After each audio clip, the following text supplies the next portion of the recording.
ಎಲ್ಲರಿಗೂ ಪ್ರಗತಿ ಚಾನಲ್ಗೆ ಆತ್ಮೀಯವಾದಂಥ ಸ್ವಾಗತ. ಇಂದಿನ ಈರುಳ್ಳಿಯ ಮಾರುಕಟ್ಟೆಯ ಬೆಲೆಯನ್ನು ನೋಡಿಕೊಂಡು ಬರೋಣ. ಇನ್ನು ಯಾರು ಹೊಸದಾಗಿ ಚಾನಲ್ ನೋಡ್ತಾ ಇದ್ದರೆ ತಪ್ಪದೇ ಸಬ್ಸ್ಕ್ರೈಬ್ ಆಗಿ. ಈರುಳ್ಳಿ ಬೆಲೆ ಬಂದು ದಿನನೇ ಕುಸಿತಗೊಂಡಿದೆ ನೋಡಿ. ಇಂದು ವಿಜಯಪುರದಲ್ಲಿ ಒಂದು ಕ್ವಿಂಟಲ್ ಈರುಳ್ಳಿಗೆ 400 ರೂಪಾಯಿದಿಂದ 1400 ರೂಪಾಯಿವರೆಗೆ ಬೆಲೆಯನ್ನು ಹೊಂದಿದೆ.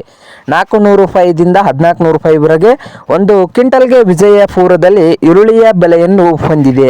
ಹಾಗೆ ಚಿಕ್ಕಬಳ್ಳಾಪುರದಲ್ಲಿ ನೋಡೋದಾದ್ರೆ ಒಂದು ಕ್ವಿಂಟಲ್ ಈರುಳ್ಳಿ ರೇಟ್ ನೋಡೋದಾದ್ರೆ ಚಿಕ್ಕಬಳ್ಳಾಪುರದಲ್ಲಿ 1000ದಿಂದ ಹಿಡ್ಕೊಂಡು 1900 ರೂಪಾಯಿವರೆಗೆ ಚಿಕ್ಕಬಳ್ಳಾಪುರದಲ್ಲಿ ಒಂದು ಕ್ವಿಂಟಲ್ ಈರುಳ್ಳಿಯ ಬೆಲೆಯನ್ನು ಹೊಂದಿದೆ ನೋಡಿ ರೈತ ಬಾಂಧವರೇ. ಹಾಗೆ ಇನ್ನೊಂದು ಮಾರುಕಟ್ಟೆ ಆದಂತ ಬದಾಮಿಯಲ್ಲಿ ನೋಡೋದಾದ್ರೆ ಒಂದು ಕ್ವಿಂಟಲ್ಗೆ ರೇಟ್ ನೋಡೋದಾದ್ರೆ 400 ರೂಪಾಯಿದಿಂದ 1600 ರೂಪಾಯಿವರೆಗೆ ಬೆಲೆಯನ್ನು ಹೊಂದಿದೆ ಬದಾಮಿಯಲ್ಲಿ. ಹಾಗೆ ಬಾಗಲಕೋಟೆಯಲ್ಲಿ ನೋಡುವುದಾದ್ರೆ ಒಂದು ಕ್ವಿಂಟಲ್ ಈರುಳ್ಳಿ ರೇಟ್ ಬಂದು 600 ರೂಪಾಯಿದಿಂದ 1500 ರೂಪಾಯಿವರೆಗೆ ಬೆಲೆಯನ್ನು ಹೊಂದಿದೆ ಬಾಗಲಕೋಟೆಯಲ್ಲಿ.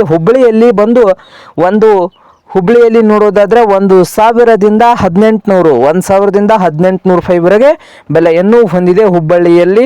ಹಾಗೆ ಮೈಸೂರಲ್ಲಿ ನೋಡೋದಾದ್ರೆ 800ದಿಂದ 1500 ರೂಪಾಯಿವರೆಗೆ ಮೈಸೂರದಲ್ಲಿ ಒಂದು ಕ್ವಿಂಟಲ್ ಈರುಳ್ಳಿಯ ಬೆಲೆಯನ್ನು ಹೊಂದಿದೆ.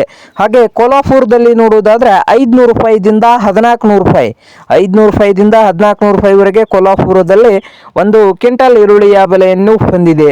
ಹಾಗೆ ಸಾಂಗ್ಲಿಯಲ್ಲಿ ನೋಡೋದಾದ್ರೆ 500 ರೂಪಾಯಿದಿಂದ 1500 ರೂಪಾಯಿವರೆಗೆ ಸಾಂಗಲಿಯಲ್ಲಿ ಒಂದು ಕ್ವಿಂಟಲ್ ಈರುಳ್ಳಿಯ ಬೆಲೆಯನ್ನು ಹೊಂದಿದೆ ನೋಡಿ ರೈತರ.